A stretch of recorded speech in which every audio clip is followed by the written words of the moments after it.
I'm Ryan Broyles. Have the courage to change. All right, welcome back to Courage to Change. This is the reboot. A great pleasure to introduce you guys to my brother, Harold Bruce Wright. What's up, Bruce? All right, he's fresh out of treatment. We just picked him up from Lighthouse out there in Woodward. 2 hours, 12-minute drive.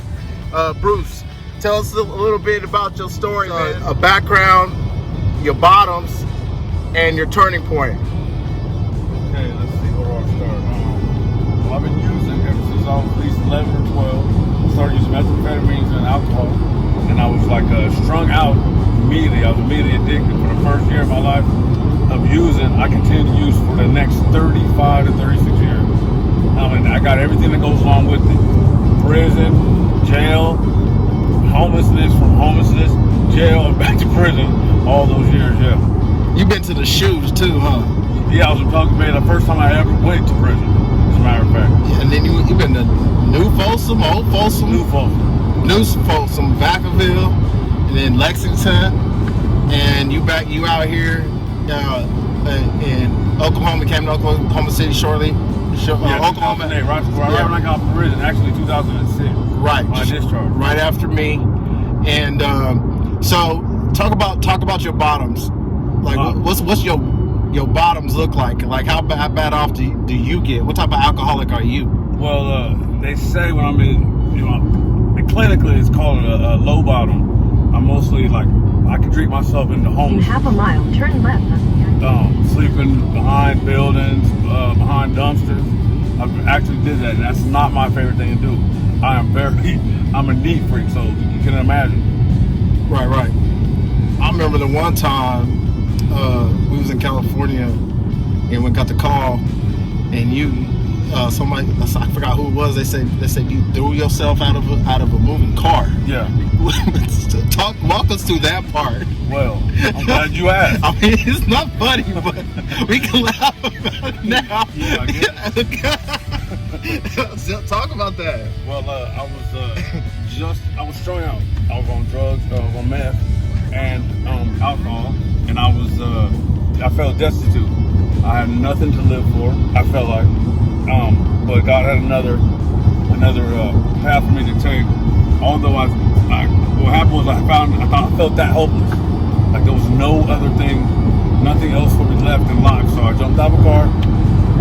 They were trying to drive me to detox, but this is like the 15th detox I've ever been to. And so I just jumped out of the car and I lived. Right. You live to tell the tale. Yes, sir. So, and you still here, like, trying to get it right. And so this time around, like, what do you think is going to be different? Like, what's different about this time? Because I remember we had a short talk on the phone when he was in treatment, and you said, I'm an alcoholic. That was like the first time I heard you admit it, and you was like, I need to seek recovery. I need to know what people in recovery do and what that looks like. Well, actually, this time at Lighthouse, they teach the clinical aspect of recovery, like the disease aspect, and I didn't believe in that before, or I thought it was more of a will, more of like a weakness of my will to not stay off drugs. I figured, because I didn't know or believe in the disease aspect, and I do now, because it was broke down to me in a way that I can understand. I even know the exact part of the brain that cravings and urges come from. And so I thought because I had cravings and urges that I was broken, but that's just the disease flaring up in me. And with every disease, there's a cure or a treatment. What treatment is the 12 steps. Right. Yeah, that's the only thing that's worked for me. So that's why I believe in recovery, and I work the program of recovery, and I feel like it's the spiritual principles within and the people that I've met in recovery is why I'm still sober today. And I felt like for me it was like I needed to identify with somebody outside of church, outside of treatment, but so if I was to ask you someone who has it's too hard, or they don't want, they want to live in the moment. But so I understand if you don't want to answer this question. But if I was to ask you, in a perfect world, like, where do you see yourself in about 1 to 2 years from now? For me, it's relations. I'm a social person. I am a father at heart. So for me, success looks like being able to have, be reconciled to my kids, just to be available for them. That would be my mark, or my hallmark of success for, as far as recovery. Right. I'm more into relationships. As far as having an apartment, a mansion, living in the woods, that's neither here nor there for me. I want my daughter to be able to count on me, my sons to be able to count on me. Right. I get that. I feel that. And so also it's like, I know for me, like, for what we put Mom through, like, over the years, it's still hard for me when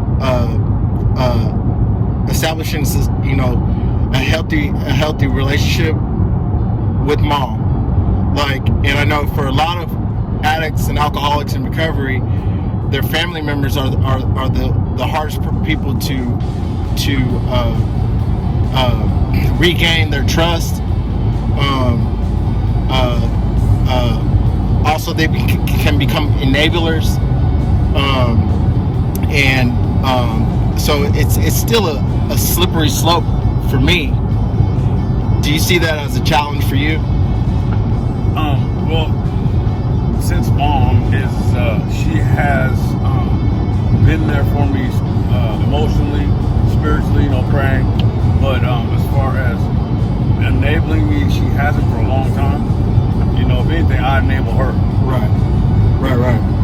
That's a good answer. I like that. So I'm still. Hey, I wrote that. Yeah. Okay. So healthy boundaries. Like, I guess that's where I feel like I need to keep my side of the street clean when it comes to dealing with Mom and family members, and my relationships at work, and my relationships with the people in the recovery. So, and that's still a thing. Even if 4 years and some change sober, it's still a thing, and I feel like I'm always going to be working on it. But so I like to tell you that I love you on camera, and I'm proud of you. Thank you. for taking the initiative to changing your life and to seeking out people in recovery. And I look forward to seeing what God has to offer you, or God has in store for you later on in the future, and not just for you, but for who might meet you, like for who cross your path, and you might help influence or change someone else's life because of your story. With that, I want to ask you this question I like to ask people is superhero. If you could be a superhero, what type of superhero would you be? Or if you don't have a superhero in mind, what type of superpower would you like to have if you could have a superpower, and how would you use it? I think the superpower I'd want would be empathy. Yeah, that's a good one. So I would be able to see someone else's perspective genuinely, sincerely. That way I know how to address a person, because I'm like not into, I hate conflict, even though I get into it a lot. But I don't like conflict with people. I'd rather that I would be, it's like this, with our kids, how we treat them with a bias, because they can do us wrong, or family members in general. Right. They can do us wrong, and we'll give them a leeway that we don't give strangers, or as a word. So I wish it would be empathy. Right, that's good. That's or good. Punisher. The Punisher, huh? Okay, yeah. I remember growing up, he was the Punisher guy. Yeah. I like Hulk and Wolverine, but I feel like, once again, we all have a superpower in us, and we need to tap into that superpower, or that superhero, or whatever that gift is that the spirit of the universe gave us, and make that our purpose for living, and allow it to affect others and impact others in a positive way. All right, this is Brian Wright with Bruce Wright. This is Courage to Change. We out. We'll do a follow-up with Bruce in about 30 to 60 days to see where he's at in life. All right? Peace. All right, welcome back to Courage to Change. My name is Brian Wright. Man, I'm in New York, man. This is a non-never for me. So 4 years and some change sober, I get opportunities like this because I'm blessed to have beautiful people surrounded around me, and I get to take trips to down lower Manhattan, see the Brooklyn Bridge, and Times Square, things like that. I feel so blessed and so grateful today. I hope you guys enjoyed the interview I did with my brother, Bruce. He's doing all right now. He recently had a slip up, but he's back on the path to recovery, the road to recovery. Be looking forward to seeing interviews with people like Dominique Jensen, Nick Hoyt.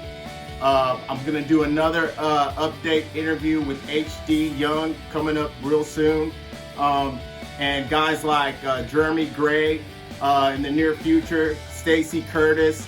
I can't wait, and it's gonna be my pleasure to sit down and visit with them. Real quick, I also like to say, I haven't shared my story yet, and I know you guys want to know who's this Brian Wright guy, and what's Courage to Change about, and what motivated and initiated me to take the action to start this public this little video blog, or whatever you want to call it. But I'm anxious to share my story with you, and hopefully I can sit down with HD in the days, weeks, months to come, and I can share my personal story on how I got the courage to change. Thank you.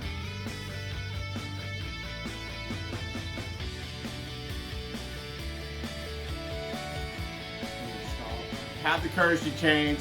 Grace and peace. New York City.